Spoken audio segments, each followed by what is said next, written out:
This episode is brought to you by Greenlight. Get this. Adults with financial literacy skills have 82% more wealth than those who don't. From swimming lessons to piano classes, us parents invest in so many things to enrich our kids' lives. But are we investing in their future financial success? With Greenlight, you can teach your kids financial literacy skills like earning, saving, and investing. And this investment costs less than that after-school treat. Start prioritizing their financial education and future today with a risk-free trial at greenlight.com/Spotify. Greenlight.com/Spotify. This episode is brought to you by LifeLock. When you visit the doctor, you probably hand over your insurance, your ID, and contact details. It's just one of the many places that has your personal info. And if any of them accidentally expose it, you could be at risk for identity theft. LifeLock monitors millions of data points a second. If you become a victim, they'll fix it, guaranteed, or your money back. Save up to 40% your first year at lifelock.com/podcast. Terms apply. Hey, I'm Frank, and I have hidradenitis suppurativa, HS. Before starting Cosentix, I was so uncomfortable with my symptoms, like not being able to sleep on white sheets or wear white clothes. Now I can appreciate the little things.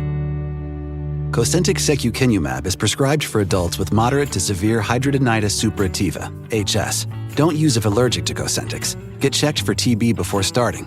Increased risk of infections and lowered ability to fight them may occur, like TB or other serious bacterial, fungal, or viral infections. Some were fatal. Tell your doctor if you have an infection or symptoms like fevers, sweats, chills, muscle aches, or cough, had a vaccine or plan to, or if IBD symptoms develop or worsen. Serious allergic reactions and severe eczema-like skin reactions may occur. Learn more at 1-844-COSENTIX or Cosentix.com. You're stronger than HS. Ask your dermatologist about Cosentix. This series contains adult language and descriptions of graphic violence throughout. Listener discretion is advised.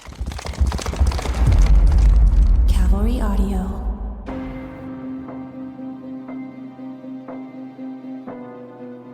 Three, two, one. Hello and welcome back, Murder Chronicles Nation. This is Branden. I produce the show, and I'm here as always with the lovely and talented Carolyn Sorio. Carolyn, nice to see you. Yo, yo, yo. How was your week? Nice to see you too. You have a good week? Busy. Yeah, the kids are off midwinter break. The hell's that? It's just like weird. I knew once I said that to you, you'd be like, what the fuck is that? What? It's like... It's called Christmas break. No, there's two of them. That's weird. Hippie Seattle. Jeez, you guys with your breaks. You know it. You know it. When is school done for the year? I have no idea. I'm just trying to get through midwinter break. Yeah, no, I hear you. It's just because my brother lives in Santa Monica, and Santa Monica School District is not LAUSD. It's not Los Angeles Unified School District. So their schedules are slightly different. And it's not LAUD? LAUSD. So, and they do stuff like they go back a week later, so they're done a week later or something earlier. So it's just at the end of the school year, we're always trying to plan a vacation and we can't because the schedules are off. And so, and then there's a different school district in LA County that goes year round, right? Ew. Yeah, but they have something like a midwinter break where they have like 3 or 4 like 3-week breaks every year, but you're just always going to school. So anyway, that ain't natural. I know. How long is your midwinter break? It's a week. Wow. Yeah. Wow, so it's like, so they fold President's Day into that? Mm, That's today, Carolyn. Wow. You know what? Look at you. You're so fucking proud of yourself. LASD. LASD. My kids go to LASD. So let's get to this real quick, because my overall feeling of this episode. Okay, there's one word. You ready? Relentless. You know what it was like? Here's what I compare it to. Like I love Scorsese as a filmmaker. I love all of his stuff, right? And but when I saw The Wolf of Wall Street, which I absolutely loved, I'm like, I don't ever want to see that movie again. It was fantastic. It was genius. The story, the performances, everything, but it was so difficult because it was relentless. Like all of the drug use and all of the arguing and all of the fighting and all of the da da da da da da da. Man, I felt like I had a hangover when I left the theater, and that's great when a piece of art like affects you that much, right? No. With this episode, the whole like middle act of this was just one fucking crime after another, and a rape and a beating and a murder and gunshots to the fucking face and machetes, and I'm like, holy fuck. I know. And here's the thing. It's like, I know as I was doing it, I was like, I can't cut this out because it's like, you can't leave out victims. And we left out, there was stuff left out that he did. Yeah. And it's like, I kind of thought about, okay, should I say in the month of July, this many, but then it's like, okay, we're cutting them out. And then as I was like, when I was doing it in my studio, it was like dark and midnight. And I'm like listening to it and I'm like hearing myself doing the Satan's thing. And I'm just like, I'm going to get to your acting performances in this episode, because you were like fucking Daniel Day-Lewis in this. You have so many different characters. You were super committed to like every one of them. I've got some lines written down that you said, "Shut up, bitch." Like that was great. You dropped your voice. Yeah, it was. I'm telling you, chef's kiss. Are you giving me shit or what? No, it was terrific. It maintained the suspension of my disbelief in this when I hear you like doing characters. It was great. It was great. Okay. No, so what I was going to say was the payoff. Okay, because my suffering wasn't in vain, right? Through all of that relentless murder and degradation and terrible violence. Because when I hear Detective Gill at the end say, I wanted him to die. Like he wanted street justice, right? When he ran off the bus, when those people got him, you know what I mean? Like I was like, we all did. Yeah. I think hearing that way, all right, great. That was kind of like the emotional payoff for the ride of the episode, hearing someone in law enforcement like kind of wishing for a little vigilante justice on him. You know, that's how this fucking maniac's kind of exploits like affected people. But so let's go back to the beginning, because something jumped out at me right from the top. Okay. Which we have such a nice library of shows now leading up to this, where I can reference your earlier work. And it was one of the detectives, and it stuck out at me as a bit of kind of law enforcement hypocrisy, how they form relationships with the people that they're investigating, to the point where, hey man, I really want you at my trial, right? And the cop's like, yeah, I'll be there. And then he says, but I'm on the other side, dumbass, whatever. Gil called him Richard. He called him by his first name, you know, like very casually. And I went, oh, wow. Okay. Like that just kind of jumped out and made me think of these other people in law enforcement. So did you pick up on that? Like, what was your? Yeah. And I'm so sorry, because I had a cut in there that I wanted to play just for you. It was our dance together, this cut. And it was like, I was like, my producer has such a hard time understanding the duplicity that cops get when they're talking with these guys. And what would you say to that? And he had such a wonderful thing to say. He was like, I look at this as, he referenced the quarterback, the guy who just retired. What's his name again? Tom Brady. And he's like, You know what? Tom Brady, he goes out there, he like gets ready, and he just, when he's a football player, he's a football player, and he preps up and he's there and he's doing it. But then when he gets done, he's a dad, and he's like, you know, he's not Tom Brady, the football player, you know, he's Tom Brady, just the guy. Right. And he had this really eloquent speech about it. And so that's kind of how he sees himself, where it's like, this is the job. This is what I'm supposed to be doing. And so I think that, you know, you're going to struggle with that, because I am. I'm trying to, yeah, go ahead. Because like I've said many times before, I always try to put myself in the position of the person who's being charged with something, because you want to be treated fairly, and you want to, you know, shit happens in life. And it's like, you know, you want it to be fair. And when you have somebody that's really good at playing mind games, and especially when you're vulnerable and you're like scared and you want to have a lifeline, you're going to trust that person, and it's all bullshit. Yeah. So, you know, I get it. I totally get it. But then I also kind of like that too, because as somebody who interviews people all the time, you are on a mission. You want to be authentic, and you want to be like, you know, have a good soul about it. You don't want to trick people, but you also have a job to do, which is to get the information that you need to get people to trust you. So I feel, you know, conflicted as well, but here it's really simple. Like, it's just tough. It's tough to me to think about a cop turning it on and turning it off, I guess, is what I'm getting at. You know, like Tom Brady. Why? You do it all the time. Sure. I get it. But my job isn't, I don't have the power to arrest people. Right. Or like, I don't walk around with a gun at my job, you know? So I figure like, and it's an unfair standard. I admit that. Right. But I don't want to, it's not comforting for me to visualize police officers with the same kind of, you know, human frailties that I have. Right. I want them to be above that. I want them to be better than me, quite frankly, you know? And I know time and time again, we see it in the media that they're not at all. They're exceptionally human, just like the rest of us. But you know, it's still a difficult kind of paradigm to accept, that they could turn it off like an athlete, you know, and then if you look at it the other way, like these athletes, they need to turn it off because especially football players, they're paid to destroy other human beings. Okay. A lot of money to go out there and run into people as hard as you can.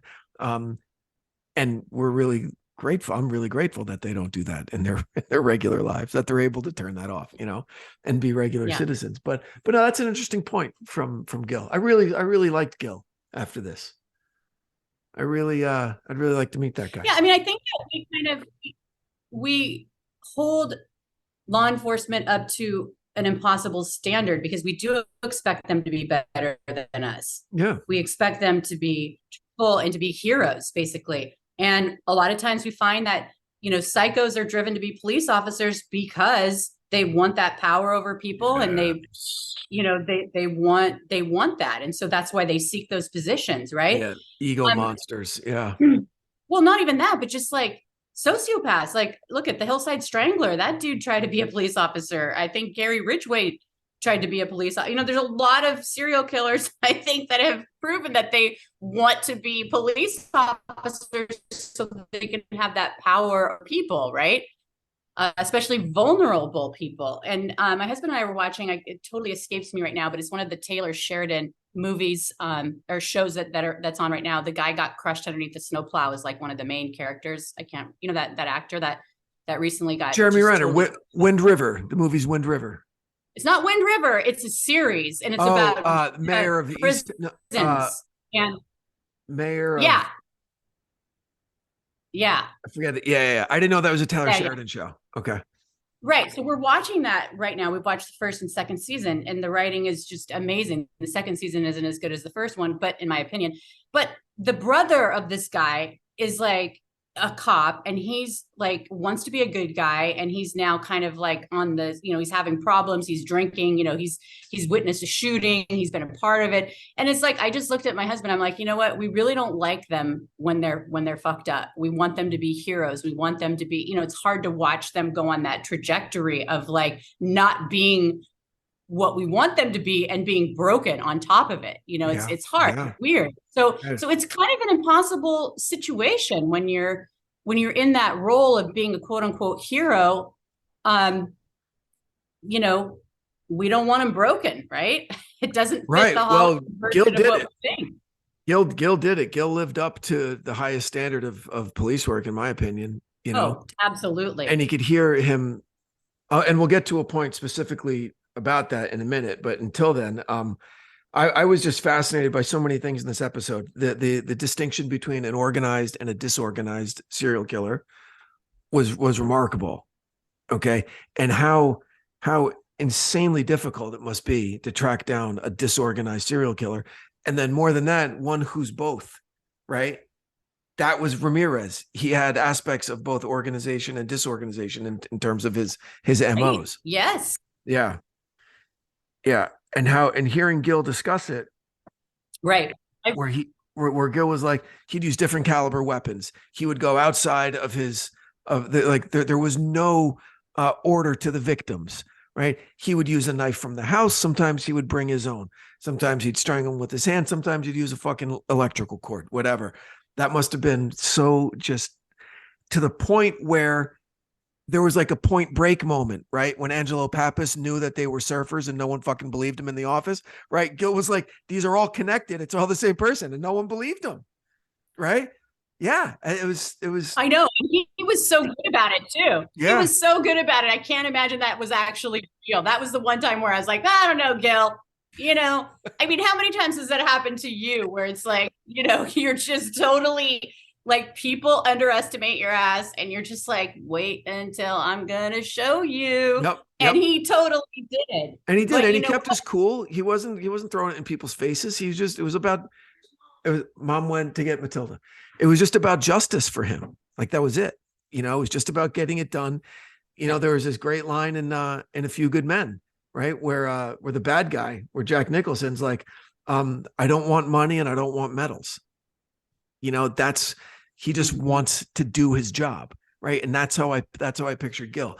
The good parts of that character from the movie, not all the bad parts, but like he wasn't parading around and peacocking and saying, fuck yeah, bitches, look what I did. No, he caught him and he fucking put him away. Yeah. And that not was like it. what we would do. I totally not like would. what we would do. I'd still be doing it. I'd still be totally doing it. would too. I'd be booking speaking engagements to saying. like 2 people. Yeah, I know. But so the first two incidents that you described in this were incredible to me. I mean, all of them were, but the first two, the woman who put up her hand and the keys saved her life, right? That was insane. And then the second one, I know, right? The road rage, I'll tell you, man, don't get out of your fucking car, right? There are maniacs out there. She goes, well, I'm going to follow him. Don't get out of your car. Like, take off and run him over. Just leave or drive to a police station. There was one night. You know what? Go ahead. I'm really, really, I have to be careful with this because I get a little road rage? No, I don't get road rage, but I don't back down. You know what I'm saying? Like if somebody's like, if someone's going to try to like cut me off or something, like I'm not gonna like let it happen. Oh yeah. I get that way too. I scream a lot in my car, but I'm not going to chase someone down. I'm not going to like, no. Get out of the car. No, No. I would never do that. I'm saying that I could do something that could make somebody want to do that to me. I would never do that to someone else. I'm just saying like Veronica Yu's story of like, hey, why are you following me? Right. Like, I mean, it's relatable because you really don't know what you're doing. And depending on what the situation is, she obviously didn't perceive, she had no idea what she was dealing with. Right. And she's course not. Right. Right. So but the lesson there is, Carolyn, that you never know what you're dealing with. It could always be someone like that. I know. You know? Yeah. I know. That's what's scary. I know. And that's why it's not worth it. It's not worth doing that. So what was your story? I could tell you had a juicy one. No, just a silly little thing. Like this was before my wife and I were even married. We were coming home from somewhere. We're in Hollywood. I'm driving north on Fairfax, heading towards Sunset Boulevard. And she and I were in some argument. It was middle of summer. My windows were down. Okay. And there was a car, a big tow truck in front of us. Okay. Not towing anything, just like a tow truck. And all of a sudden he just does a U-turn, like right in the middle of Fairfax, like super dangerous, tires squealing. Right. And I'm in the middle of an argument with my wife and my window's down. And I just yell out the window, you fucking moron, like really loud. Okay. And then keep going. And then I look in my rearview mirror and he's doing the same U-turn and coming after me. know, like, that's what I'm saying. Like hardcore, like will run me off the road. Okay. And so and my pull wife up with a shotgun. Oh my gosh. And my wife is screaming at me. And I'm like, I know I fucked up. I'm just trying to save our lives. And I haul ass down Sunset Boulevard and I go right to the Wilcox police station, like right to the police station. I just pull in and the guy like just goes like super slow, like looking at me, and I'm all scared, like pissing in my pants. Right. And I got my wife going, my future wife going, you stupid son of a bitch, you're trying to get us fucking killed. I'm like, I know I fucked up. About this story, you know what saves this for me? It's that when you're in it with your partner and you're totally on the same level and you're just not trying to be Mr. Cool Guy, you're like, I fucked up. I'm totally sorry. I'm so sorry. Okay, just make this go away. Oh my gosh. Okay, I'm sorry, guy. I'm sorry. It was so bad. You know? She married me anyway. I know, because that sounds like something my husband and I would do too, as well. Yeah. Like he would be doing something and I would just be, and it's how are you going to handle this together? But it's creepy is when you're a woman and you have someone following you like this. And this has happened to me, and I'm not going to say many times, but it's happened and it's really scary. Like when I used to, before I started doing the true crime podcast, I was doing the 5 a.m. hosting of the Seattle's Morning News, and I had to be there at like 4 a.m. So I had to leave my house at like 3:30. And it was really scary to be, you're the only one on the road, right? Yeah, if you break down, you're like, I didn't even like to have gas. I mean, I wouldn't even gas up. Like I'd have to do that, make sure that I had it the night before. Yeah. Because you don't really think about it. You don't think about it until you're the only one on the road. And one time I was driving there and this guy was following me. And it was really scary because then you have to get out of your car and go into the station. And you're like totally vulnerable. And it just is like, it is not a way, I can tell you that, what do you tell your kids? What do you tell your kids? What do you mean? What do I tell my kids? Like if you're driving and something like that happens, do you say like pull into a gas station and run inside, ask for help? Do you say go to a police station? Do you say go to a crowded area and say, hey, this guy's following me, I need help? Like, what do you tell them? Well, I mean, depending on what the situation is, but I always tell my kids to like, trust your gut and get out of the situation. Totally do all of the above, whatever you do, don't, get into a crowded situation, get in front of people. Right. So, exactly. But, exactly. I mean, it is terrifying. And that's what, with Veronica, that is like so scary. There's nothing that she could have done. And it just is like, he wanted to kill her and he wanted to see the fear in her eyes, period, with all of his victims. Right. Right. So speaking of all of his victims, the random nature of the houses he chose was really terrifying. Okay. I mean, he had a couple of old disabled women in a row, a stroke victim, wheelchair bound, elderly. I mean, just I know. And then the younger couple were able to fight him off, which was interesting. Okay. Yeah. Which I like to hear. And then and I'm being serious now. You're gonna laugh, but I'm being serious. Your portrayal of these characters enhanced the storytelling. Okay. At first, I swear to God, if you're fucking with me, I'm going to be so mad at you. I am not. I'm being very serious because at first I went like, well, knowing you could wind me up and make me feel really good. At first I was like, wow, she's showing some balls with some range here, going from a female victim to the voice of Ramirez himself, right? All the way up to Bill Doy with his calling for help. I went, she's fucking getting after this. Like it was really the dedication, because I'm telling you, you can smell half-assedness from a mile away, right? Mm-hmm. And there was nothing half-assed about the performances. You were completely committed. Bravo. Thank you. And I think the thing that I'm happiest about with this episode is that, again, going back to, our rich kind of fertile ground of past episodes to draw on, I have a name for something that has been bothering me. It's called linkage blindness. Like that's the term for something that has made me crazy about, lack of interagency communication, and to put a name to it helps. Called linkage blindness. And good. Yeah. So I like that. And I liked how he described it, because it's exactly what we were talking about, because he got kind of fucked from these Monterey Park cops with the Doi case, right? The cops froze him out. Right. Yeah. And for what reason? Because they didn't believe him, or no, this is our case. They got to piss on it. Like, we're dudes and we're cops and we can fucking do it and fuck you. And it just slowed everything down. Totally. I think that's exactly what happened. And it was just kind of like, it's incarnate kind of what we've talked about in the past. That scene right there about, he's like, hey, I'm not, and they're threatened by that. Yeah. And it's just human nature. Right. And we think that they shouldn't be, because it's like so much at stake, and how we want them to be better than us. We want these cops to be better than us, and they should be. And it's like, hey, you're not gonna, it's like somebody trying to take your screenplay or something, or like, hey, let me just see it. Like, I mean, it's like, I'm trying to relate it to kind of what, it's like, it's a human nature type thing. We'll be back after a quick break.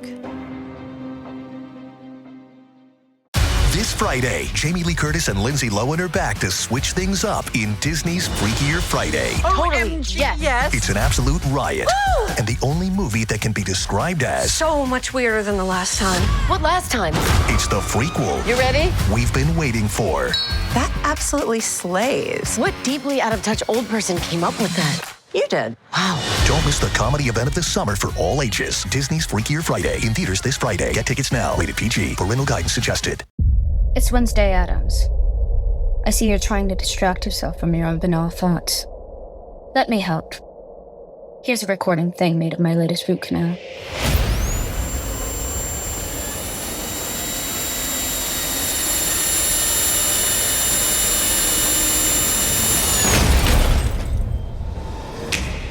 Wednesday, Season 2, begins August 6th, only on Netflix.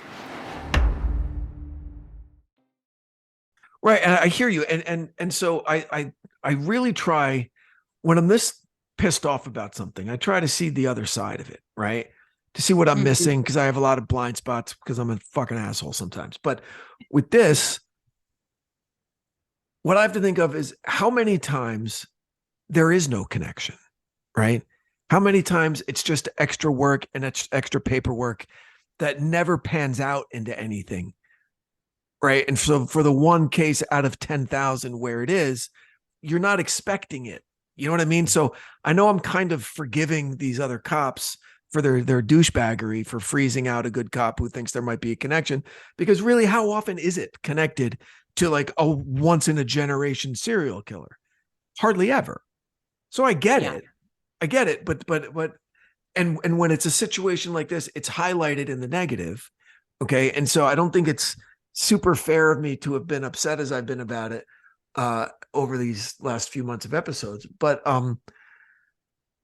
because I get it because it's a rarity that there's a connection like that. But even on when it comes down to not this huge case, right?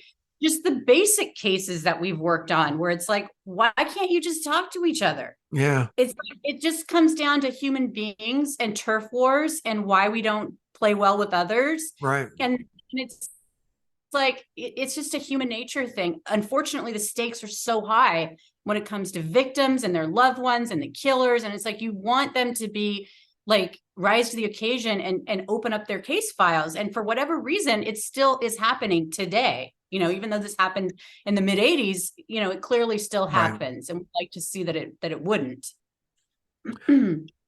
So as I was listening to this and comparing it to, like the Werewolf Butcher, right? Or the Torso Killer or whatever, right? I think this guy, Ramirez, is the most just completely fucking disturbed killer that you've profiled yet. Would you agree? Yes, because remember last week you were like, okay, what's the Mount Rushmore of serial killers? And I was like, It's I one knew you name wanted, now. I know, I knew you wanted me to commit. I can't commit because this guy is like, I knew what was coming. You didn't. And so it's kind of like, absolutely. And I do think that he believed in his, like in when we talked about it last week, and I said that he was using the devil worshiping and the Satan worshiping to justify his actions, which I still believe that. But I also believe that he was a true believer in that, based on victims, where it's like, I think with Maria Hernandez, the woman with the keys, he saw her and didn't kill her because she had been somehow saved by Jesus Christ. And so what do you, I have that as a question in a second, but so what are you asking? Do I think that he actually believed that he was a soldier of Satan? No, I'm saying that I believe that he truly believed. Oh, I do too. 100%. I believe that he justified it. It was like hand in glove, where it's like, this is what's going to allow me to do what I need to do. And he was drawn to it, but I also think he was a true believer with it. Yeah. Well, referencing back to the devil within again, that was one of the interesting things that one of the investigators relayed to me when I asked him what his experience was at the town hall meeting in New Jersey, like a week after the murder, right? When it was this 14-year-old kid, and that he was a devil worshiper in a satanic cult that no one knew existed in town, right? And the parents were like, how did this happen? How did this good kid from a good home be exposed to this type of stuff? He said, and the hardest thing to get these parents to understand was that the kid was exposed to it in church. He was taught it. He was taught about the Antichrist. He was taught about the power of Satan. He was taught about all of that. And for some people, it just takes, when that infrastructure of belief is already instilled in them from a very, very, very young age, sometimes for certain people, it just takes a little nudge to change allegiances to the other side with a belief just as fervent, right? Just playing for the other side.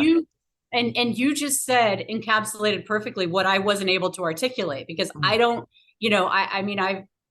I just don't have the background in that you do. And by the way, for people who are listening, Branden actually grew up in this town where this horrible crime happened. And so you should check out The Devil Within. But I think that was another thing that with Ramirez, where he was so, he grew up so Catholic.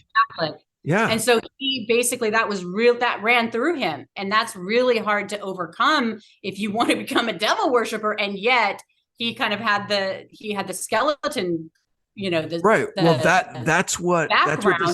that's what this investigator relayed to me, that it's not that as big of a leap as you might think to go from fervent. Right. Go ahead. And you can also see that, and I was thinking about this as I was doing the second part, about the devil within and about the satanic panic, where look at Richard Ramirez. He is like the poster boy for it. Absolutely. He was really into like hard rock, which I didn't even go into that because I just think that's such BS with agreed. Yeah. I just wasn't even going to go there because it just, the music doesn't have anything to do with it. Right. Yep. But I think that parents saw that, and during the mid 80s when the satanic panic was, in full force, and we're like, look at, Oh, brutal. So, okay. The blue light and the sparks coming from the battered woman's head who was being choked out with an electrical cord. Okay. Right. Was it a fantasy? Was it a vision that he had? Was it some hallucination? Or was it like, was she being electrocuted because the cord was still plugged in? Were there actual sparks? Like, was it again, Jesus? I think that you're baiting me and I'm not hooking. Okay. I'm not fucking hooking because I know you. Anyway, that's what I was saying, where he actually, I'm just listening to what you have to say. I don't know why you're lashing out at me.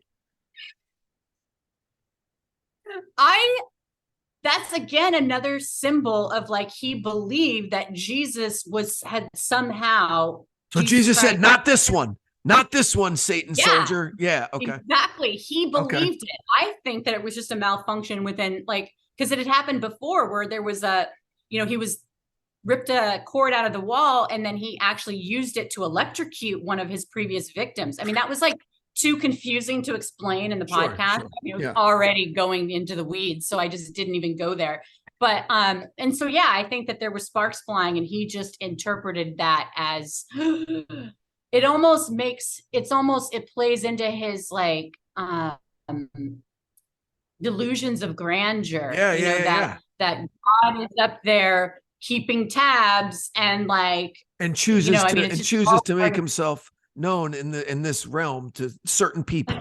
Certain people can see Jesus and Jesus talks to them. Yeah.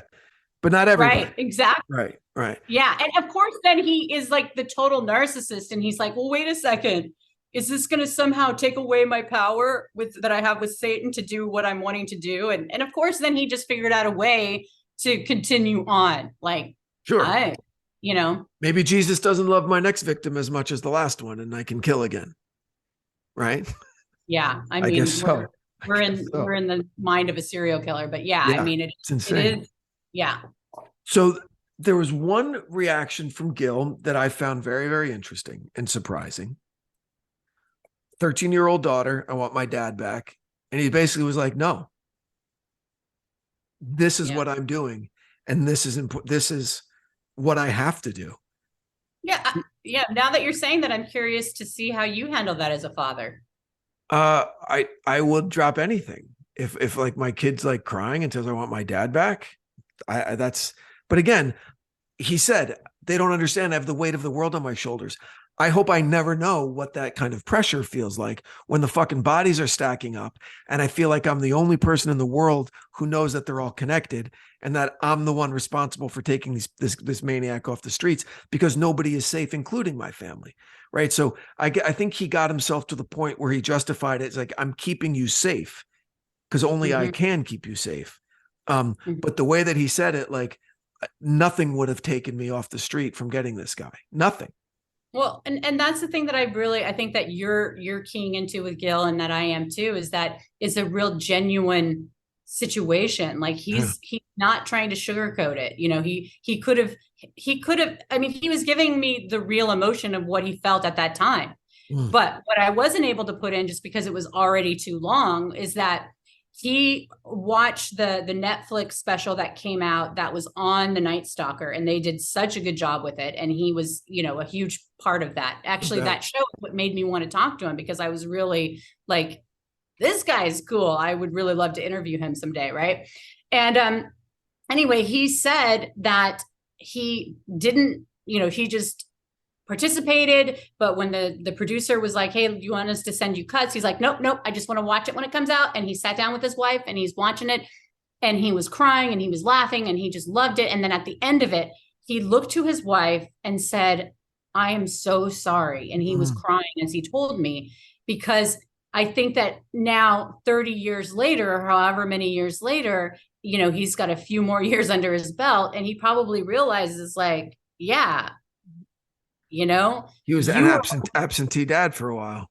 You were holding down the fort. Your work was just as important as mine, because, when you have kids and you're the wife or you're the other person, the partner at home, like it is so stressful. It is like he was under stress and he was seeing it from that perspective. And I think watching that show really gave him the insight that he didn't have before, to kind of be self-aware and see it in a different way. And so I think that, I felt like that was really powerful. That's really interesting. Wow. To look back on that and to get a new perspective, I'm sure he knew it at the time, that the time he was putting in.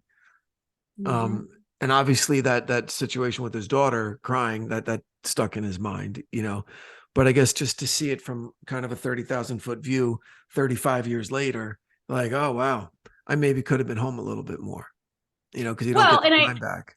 I don't think that the 80s was the Mad Men era, but I think it definitely was like closer to the Mad Men era than it is today. And I think as you smile and like, no, definitely rule the world. No, I'm just saying, like, technically, yes, the 80s, 20 years removed from the Mad Men era and 35 years removed from now. So we were definitely closer to that mentality. right? Into that ideology, into that way, way of living. Yeah. So that surprised me, where he was like, too bad, what I'm doing now is more important than anything. That's dedication, almost to the point of what's the word I'm looking for? Obsession. Absolutely. And that's the fucking kind of cop I want on a case like this, to be honest. Interesting. Yeah. The way that you said that, it made me think you were kind of being a little judgy. I'm super judgy, but his problems are his own. Get this guy off the street. Help me. Help you. Help me. Let your family life go to shit, but keep the streets safe. But that, and I don't feel bad at all in saying that. And I actually mean it. That's what you sign up for when you become a cop. That's what we all think. It's funny because when they are broken, we don't want anything to do with them. Nope. Arrest them. Throw them in jail. We don't like them. But when they're saving the day and got their cape on and saving us, keeping us safe, what? Yep. Then they're heroes. Yep. Yeah. So next thing, Dianne Feinstein really shit the bed, huh? With the Avia 11 and a half. So what the fuck was she doing? Yeah, she did. I was actually thinking it because she just announced that she was not seeking another term. Yeah. And she's like 85, I think. Yeah. And it's like, wow, this didn't really, that was kind of a speed bump in her career, but shit. I know. Doesn't she have an advisor saying, hey, maybe don't give up the easiest to get rid of piece of evidence? Well, and on top of that, I was like, how selfish, because in a way, she saved the lives of her people, the people of San Francisco, because then he was back on a bus to LA and he was dumping those Avias, right? Yeah. So in a way, you know what I'm saying? Like she got him out of their house, right? Wow. I guess, and it was interesting, speaking of the Avias, hearing Gil talk about them. There were 183,000 better pairs that came into the port of New York. Of those, this many came to California, and one pair came to Los Angeles County. Right. And they were black. So like, who's wearing black sneakers, right? Yeah. It's like, oh, of course. A killer. Yeah. A murderer's wearing black sneakers. Yes, that's who. Yeah. That's exactly right. Yeah. And there was some language that Gil used that I really liked that aged him in such a beautiful way when he was talking about a cousin, right? And he said he used to caper with Richard, right? That's an old school fucking gumshoe, right? Who refers to crimes as capers. Right. And it's funny because as I was putting the script together and I was like, what did he do? Burgle? Like I'm trying to right. And to use caper as a verb too, to use it as a verb. Yeah. It was great. It doesn't roll off. It doesn't roll off. And I was like, I should have used caper. But then of course, Branden would give me shit about it. So I love the word caper. Caper is one of my favorite words when referring to crime. I love it. I love the word caper. And I never heard it used as a verb before. So that was really interesting. All right. And the last couple of all right. Hybristophilia. Yes. Right. Yes. I knew we were going to get to that one. I did. And what is that again? Explain it to us.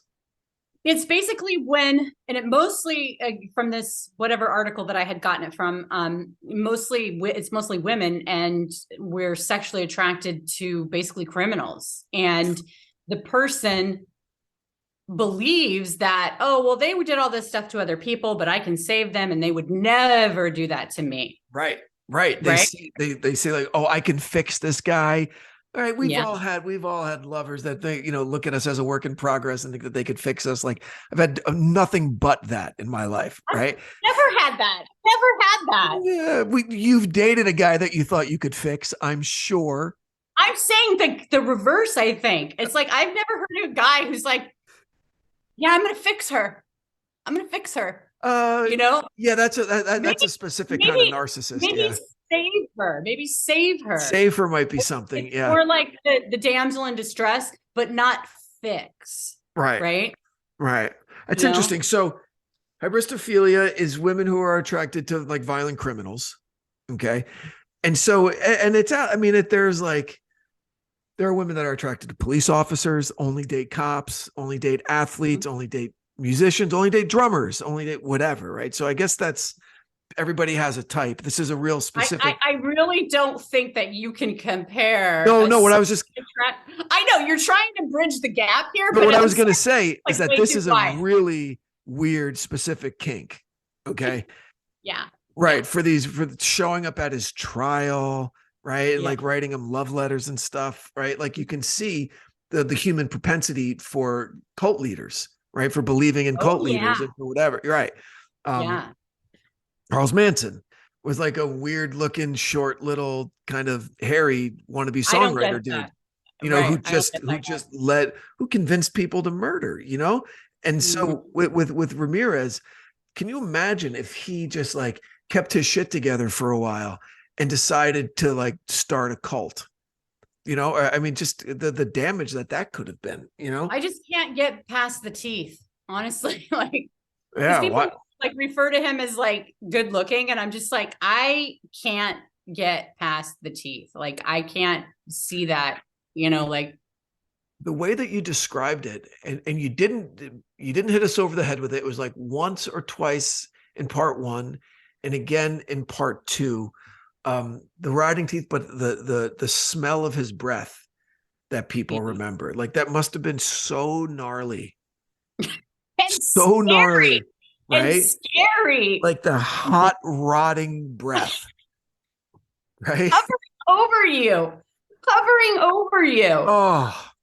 I mean, it's like the whole, you had to feel like, I mean, he believed that he was Satan, and it's like, I believe you are too, based on I get it. I believe it. Yeah, because your breath smells like the gates of hell just opened up. But Gil, you know, he it's like he boiled down all of his work into a really digestible profile of Richard Ramirez. When he would say it was the power that he had over victims. If you did what he said, chances are you'd get away with your life. If you fought back, you were done. Right. And he liked putting a gun in people's faces to see the fear. Yeah. And that's it. And that is, I don't know if is it a mental defect? I'm sure it has to be some kind of mental defect. Someone smarter than me would probably figure that out, or is yelling at their iPhone right now going, of course, dickhead, it's like, okay, I get it. I don't have that training, but it's got to be some kind of, he's not like a sane guy, right? He's not like a normal kind of human being. If he has these satanic kind of things going on and thinks that he's Satan himself and thinks that Jesus saved a woman and all that, he's obviously got some fucking screws loose. And especially to torture and kill as many people as he did, he's obviously got some issues. But I'm just wondering, you know, you bring up a really interesting point with the idea of him as a cult leader. Like listening to some of his interviews, it would be interesting to I mean, it's an interesting thought experiment, because, you know, cult leaders have to be charming, or they have to be domineering. They have to have something that sucks people in. Right. And it sounds like with Ramirez, that just naturally happened through sound bites and him just being Hail Satan, and then people just really vibing on what he looked like and the bad boy thing and all of that. I don't know if there's actually any articulation that got people interested in him by what he was actually saying besides those sound bites, you know? So I don't know. I don't know what he was like as a quote unquote normal person, like just having a conversation. Yeah. And I don't think anybody since he was 10 years old would have considered him to be a normal, everyday kind of guy, you know? I don't know. Yeah, but I mean, it'd be interesting to know what he was like. I mean, that's something I'd be interested in, to know, like, what was he like talking to people, just regular people? You know, could he have been a cult leader instead of a serial killer? Right. Would he have been an effective one? You know, just cheering, you know? Yeah. Well, listen, as we wrap this up, in the true spirit of the Carolyn Osorio mission, I want to read off this guy's fucking resume and have it be about the victims for a second. So 13 murders, right? 5 attempted murders, 11 sexual assaults, 14 burglaries. Yeah. And that's what he went down for. and he got a million fucking life sentences and died of liver failure in jail. Yeah. And somewhere Gil threw a fucking party, as he should have. Yeah. I'm surprised you're not getting more. I mean, I loved watching him get his ass kicked. Like, I didn't actually see it, but like seeing him in the back of the police car. And then I listened to these interviews with the people that were like on the streets after it had happened on Hubbard Street where they went down, and they were just like, they were calling him the devil and just like, just went after him. Hitting him with pipes and pieces of metal and all of that. Yeah. I mean, that was a fun sequence to put some music under in the episode. Didn't know that he was made, right? So he's on the bus, has no idea. People start seeing him. He gets wind of it and then fucking runs off and gets run down and just gets the shit kicked out of him on the street. Yeah. I mean, I don't think in all of the serial killer stories that I've seen or unique. covered, like that is absolutely unique. And it's like you said, it was like we needed that after this because it was just like the community, some street justice. The community getting back, community getting its licks in, Yeah. And that's when Gil, like I said at the beginning, Gil was like, I kind of hoped that he got killed there on the street. Yeah. Which, that would have talked about justice, Absolutely. You know what I mean? Talk about the streets. That's what I'm saying. Like, I know. Because oftentimes, like with, for example, the Green River Killer, like that guy was just such a, I would have been really nice to have chased his ass down in the streets of Seattle and just been like, hey, what would that say about us though?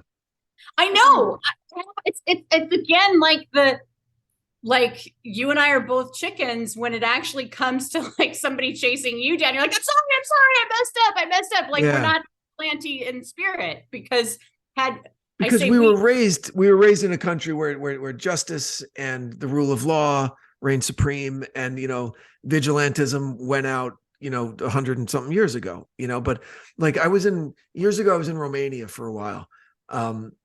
And I met a lot of interesting like Romanian nationals and people that were involved with the company. And they told me the story of the deposed leader Ceausescu, who after the Soviet Union fell, he and his wife were publicly executed, like in the fucking town square on live national television. And they were like kind of proud of it. They're like, well, he was such a monster and he destroyed our country and destroyed our economy and just and communism and blah, blah, blah, and our cultural genocide, all that shit. And I was like, the public execution. I mean, that's next level. That's next level. Like that's not something that would ever happen here. Again, I guess, right? Knock on wood, you would hope that it wouldn't. Yeah, I know. It used to happen. It used to happen like a lot, right? Mm-hmm. But so that I found that like interesting, like where they were like, yeah, and we got him and his wife too, and I went, okay, so that would be interesting. I think it's just it's a sign of the health of the overall health of a society. Right. If we could say, yeah, this person represents the worst among us, but that's not what we collectively represent as a society. So we're going to try you. We're going to give you free legal care, legal advice. We're going to house you and make sure you're cleaned up for court and all that. And so we could be that kind of example to like everybody else, but every now and then. Yeah. Gil said it, a little street justice. It's called the high road. It's called what? It's the high road. Yeah. It's called the high road, and it's the harder road to take, and it's painful. Yeah. But wow. Yeah. Well, like I said, relentless kind of assault of my imagination as I'm picturing all of these crimes. So it was well written, well acted, well narrated, and I've really well, and you're an actor. Like everybody should know that you weren't you like a stage actor for like 10 years or something. So for a lot, that's why I was like, hey, I've got some credits on TV and film also. Okay, it wasn't only stage. Okay. When I say I'm a stage actor, that means because I wasn't getting hired for TV and film. All right, it's a cop out. But I'm also proud of the stage work that I've done. Well, I'm proud of you too. Good job. Thank you. Well, thank you. So we're gonna wrap this up. Like I said, great job. And as we like to say, please consider supporting the people that support our show. Carolyn, what do you have for us next week? TBD. Yeah, TBD. TBD. Well, I look forward to the surprise. Until then, I hope, Carolyn, that you have a great week and that you work hard and give us another great episode. Awesome. Right back at you. All right. Murder Chronicles Nation, thank you for sticking with us through this really exciting and disturbing and important episode. Thank you. I hope you enjoyed it as much as I did. And we hope you catch up with us next week. Until then, take care.